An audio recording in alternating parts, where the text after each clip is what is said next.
I was really struck by an article authored by a survivor of the Venezuela collapse. I think it was published by the Organic Prepper, but this author is a college educated father. I think had two children, a wife, and he worked in the oil industry, so he was well educated, 4-year degree, science degree. And he described a collapse that was so unexpected and so sudden and so treacherous that the government could come take you away for saying something critical of the government itself. He escaped Venezuela and authored that story, but I mean, it's worth a read, but I'll give you the highlights here and then talk about why this matters to you. I mean, really the upshot of this is that collapse can happen all of a sudden.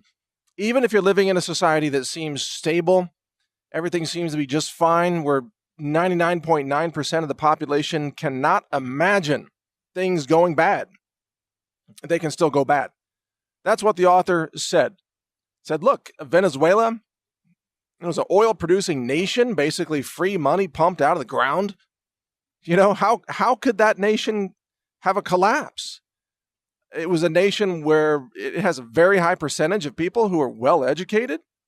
The education level of the average Venezuelan citizen is far above the average American citizen, by the way, in terms of just, 4-year degrees or advanced degrees beyond that. If you're just, if you're talking about just academics, the country had, plenty of money, a food supply. They had lots and lots of government benefits because they were socialists. Well, they still are socialists, but now they're a collapsing socialist nation.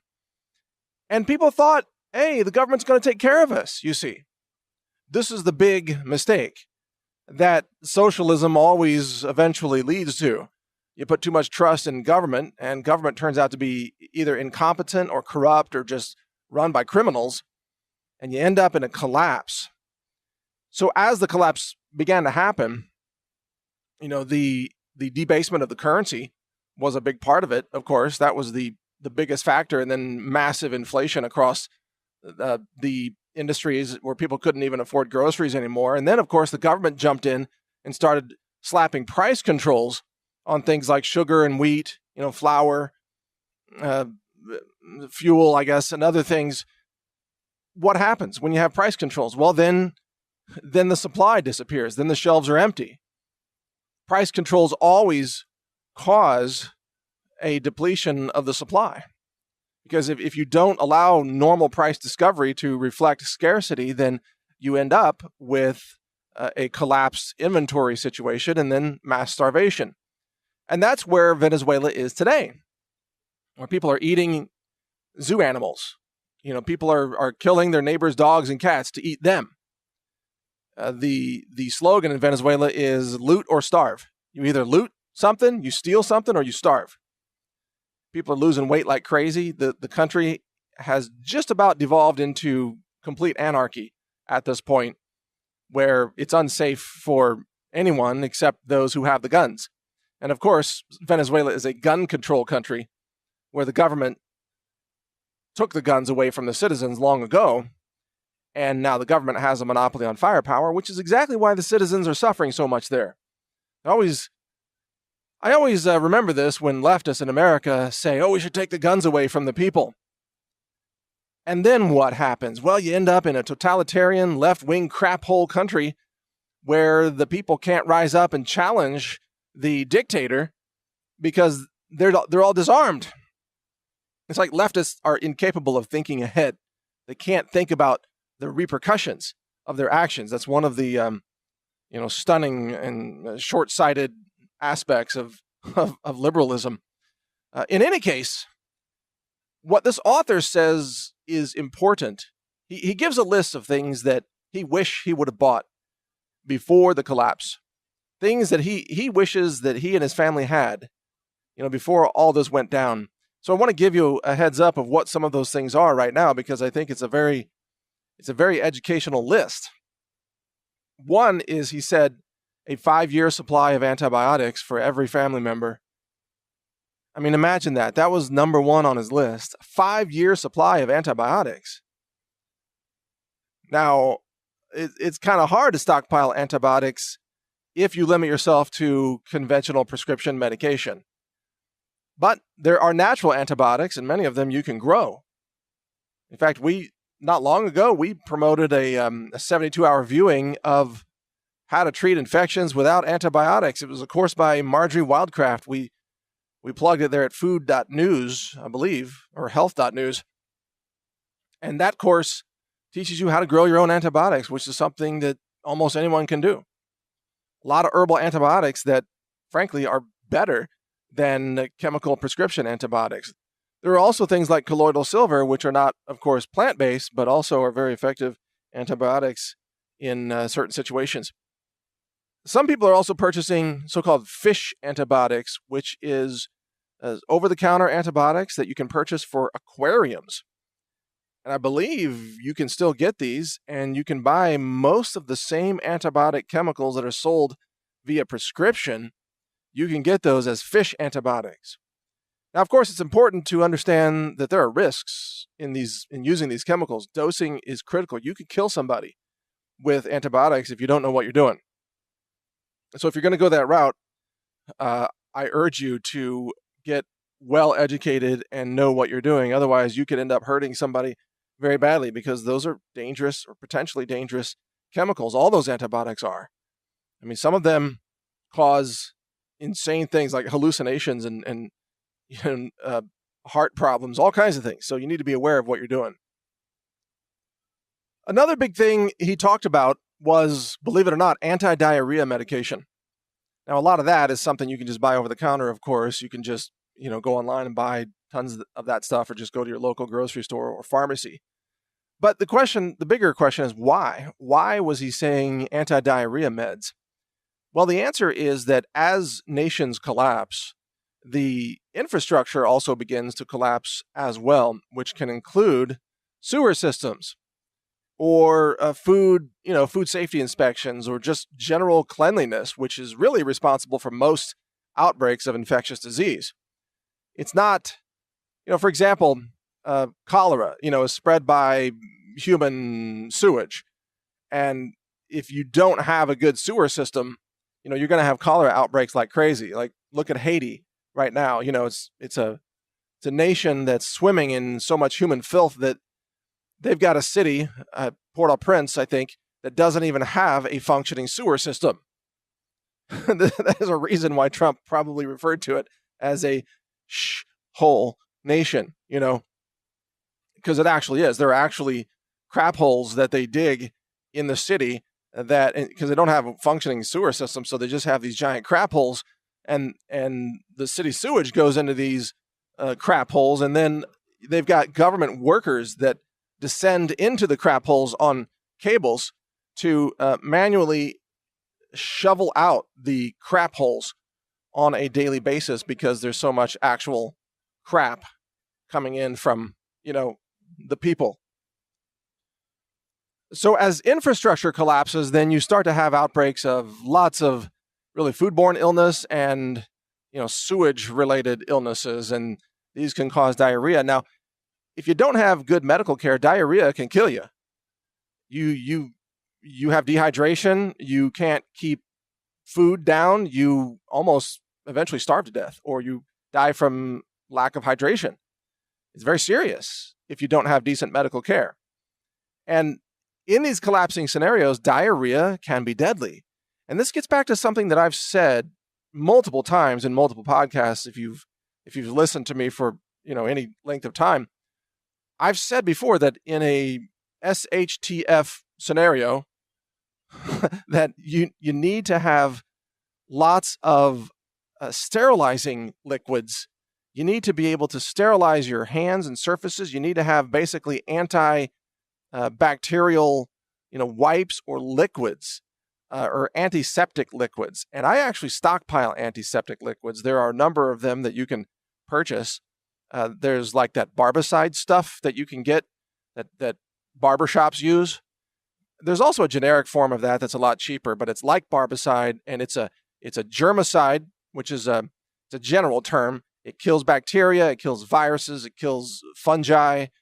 I think it kills amoeba as well. It's basically a broad spectrum killer of germs. And you need that stuff because it's germs that can be very deadly in a collapse scenario. Very deadly.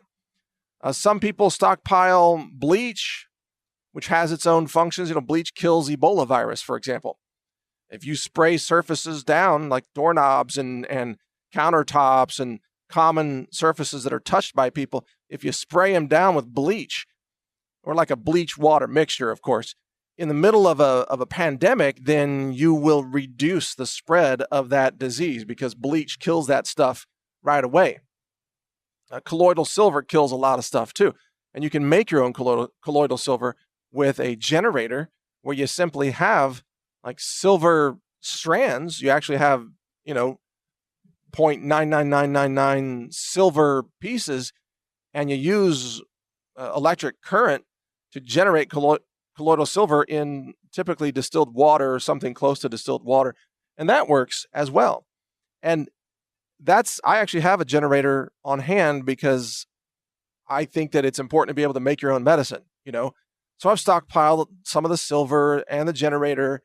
And as long as I've got electricity, I can make, an antibiotic, a natural antibiotic that can be used on surfaces. It can be used even internally if needed in some cases. But again, if you're going to use it internally, know what you're doing.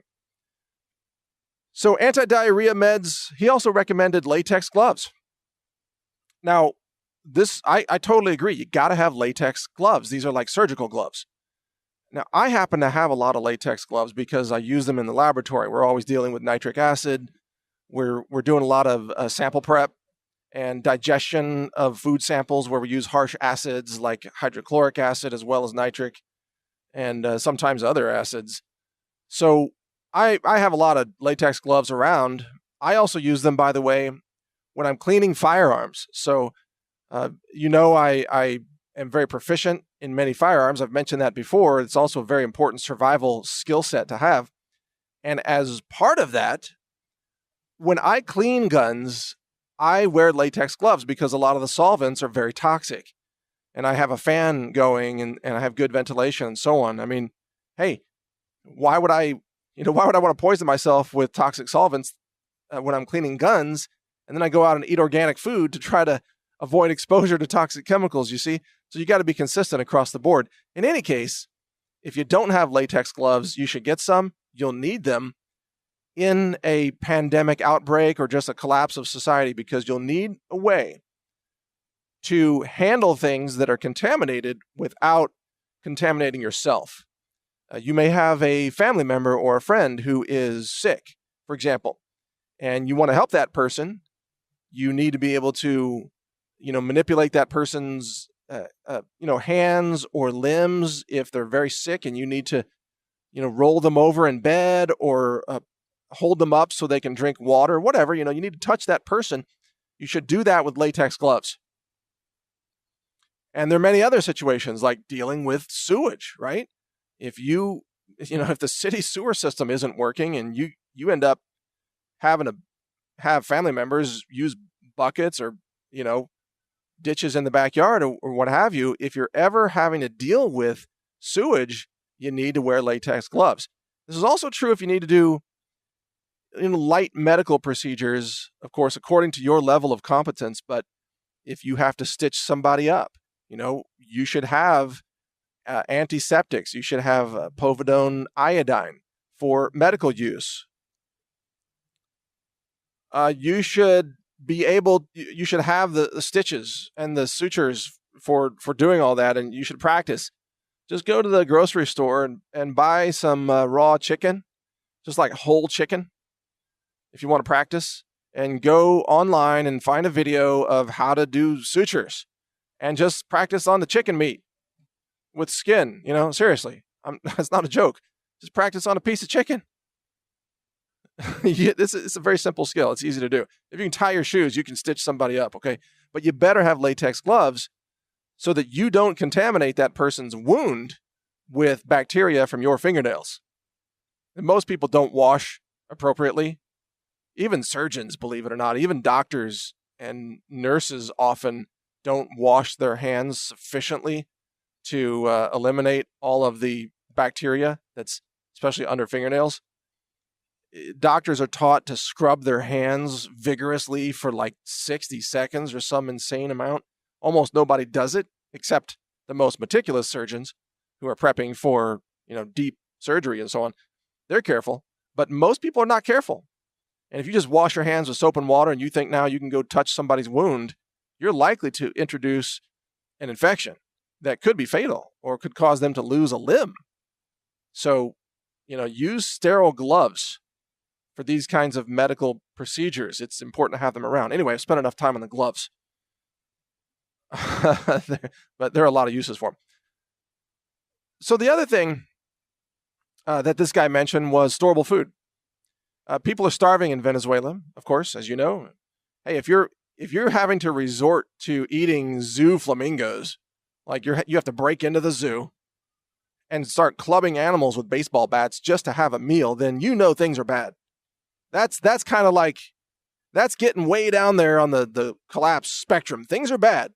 If you're clubbing baby seals at the zoo to have some blubber for your soup, yeah, things are pretty freaking bad. Welcome to socialism, Maybe you shouldn't vote for socialists. So hopefully nothing like that ever happens in America, because we love the zoo animals, and not just to eat. We love to see them alive and, well, actually, they're all prisoners. What am I thinking? It's cruelty. That's another podcast. We'll talk about that later. But we don't want to eat zoo animals, so you got to have storable food. Now, importantly, what this person mentioned in Venezuela is that it's not just enough to have storable food. You got to hide it, because government thugs and criminal mobs, or criminal gangs, we might say, are the two forces that are going to come in and steal all your stuff. This was specifically mentioned in the article, and I remember this distinctly because he said, you either have to pay off the cops or you got to pay off the gangs. It's one or the other, because those are the two powerful forces in society around you, and both the cops and the gangs want to steal your stuff.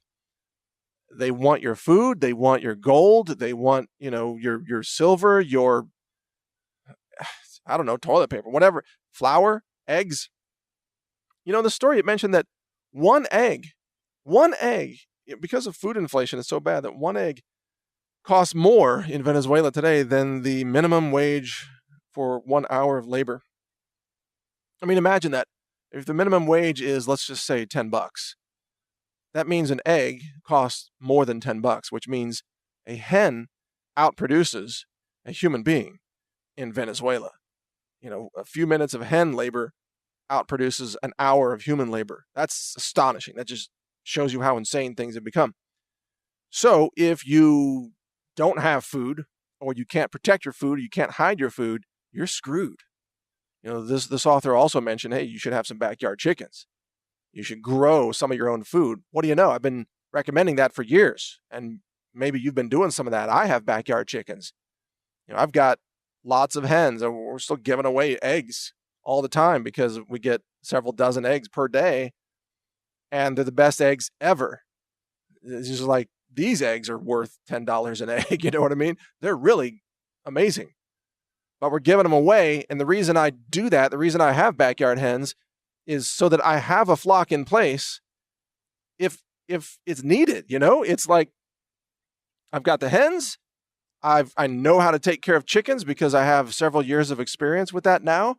I know how to treat infections in chickens. I know how to protect chickens against predators, which is usually what wipes out your chickens, your neighbor's dog, or an owl, or a raccoon. Those are the worst. By the way, just as a side note, the other night, two of my Rottweilers, I heard some barking. I went outside. They had ripped a raccoon to shreds. And of course, I had to praise them. Good job. Yes. And take them close to the raccoon. They're kind of nervous. They didn't know they'd ripped it up, and they didn't know, was that good? Is this good or is this bad? What is this? And I had to praise them because that's their job. Now, they don't eat chickens anymore, but one of them was a chicken eater, and we had to train that dog early on not to eat the chickens. because young puppies, they're just naturally, they want to eat chickens. One of my dogs, sorry about the tangent here, but this is funny. One of my dogs used to go after roosters, and she would pluck all the feathers off the back of the rooster, but not hurt the rooster.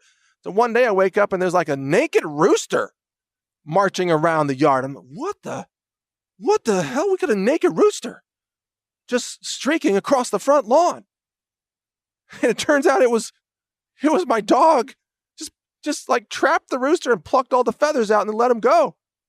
Like, you are some sick puppy, literally a sick puppy to do that kind of thing. Naked roosters. It's true story.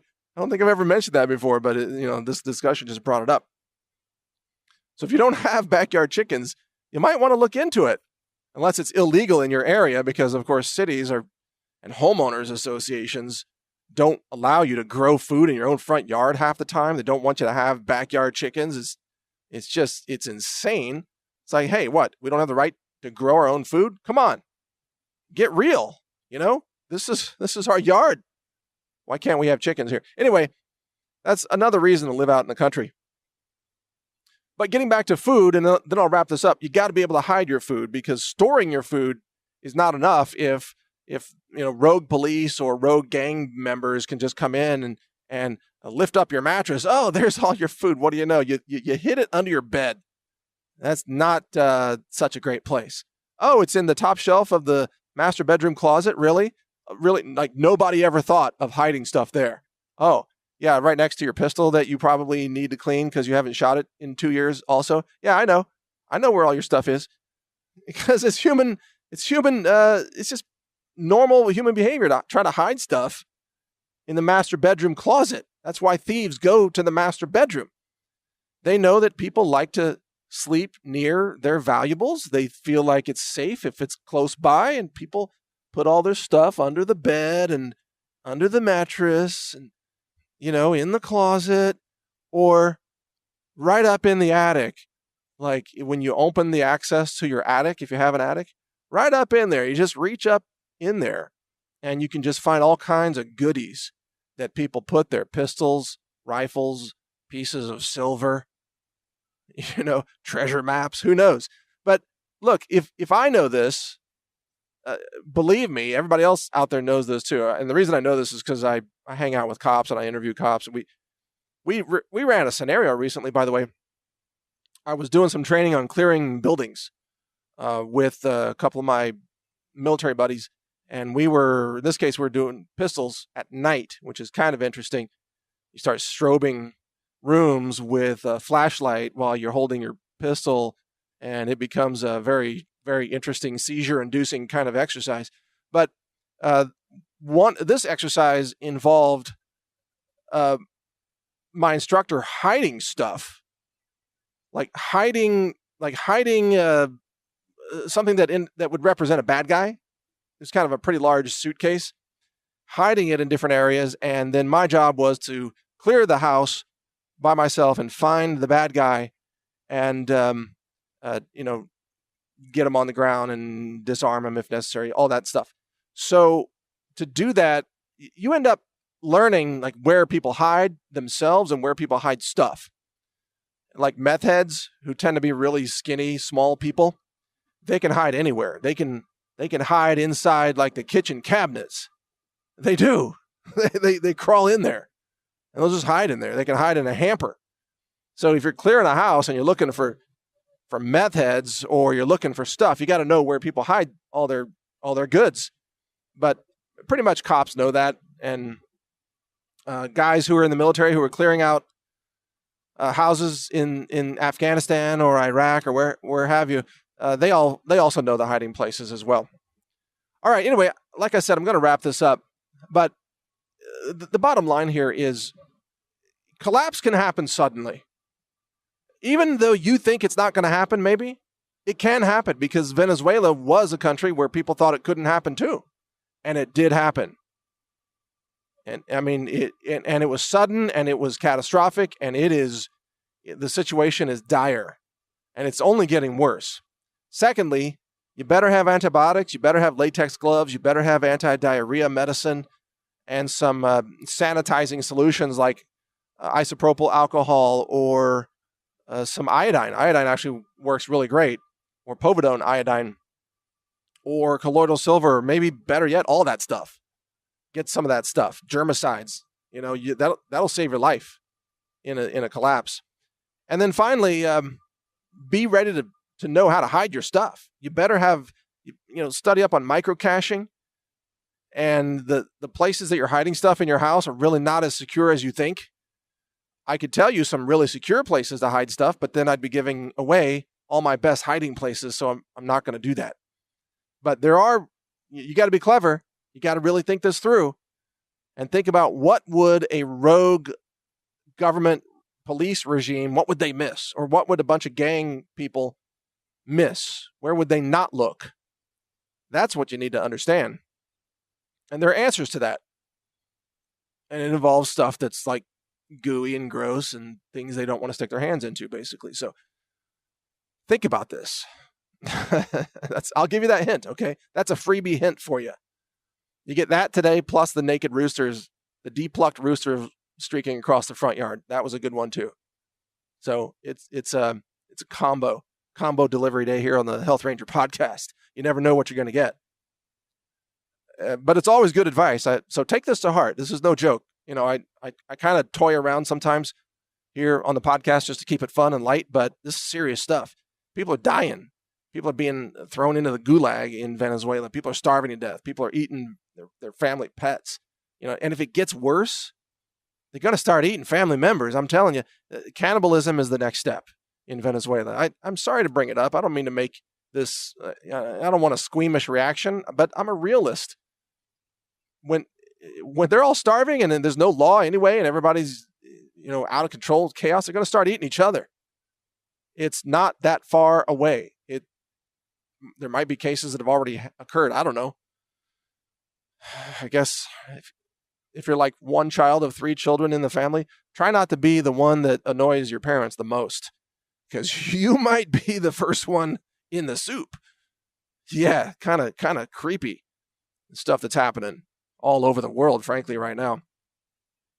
All right, but seriously, be safe. Read my website, survival.news, preparedness.news, and there's another good one called collapse.news. You'll love that one. Collapse.news, we cover, financial collapse, power grid collapse, basically societal collapse leading to, anarchy. So read collapse.news to get ready so that you can be safe. I mean, that's my bottom line motivation here, is not to gross you out or entertain you, but rather for you to survive whatever might be coming, because it can happen very quickly and it can take you by surprise. And right now, for the amount of money that you spend going through the drive-thru at Starbucks, you could be buying anti-diarrhea medications and latex gloves instead, which frankly will serve you a lot better. Seriously. Thanks for listening. Mike Adams here, the Health Ranger, editor of naturalnews.com. Learn more at healthrangerreport.com.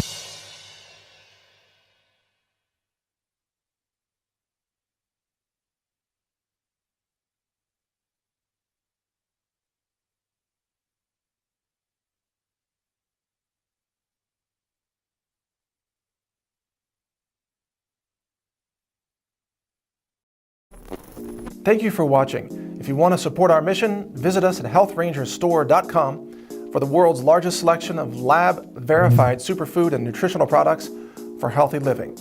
It's at healthrangerstore.com.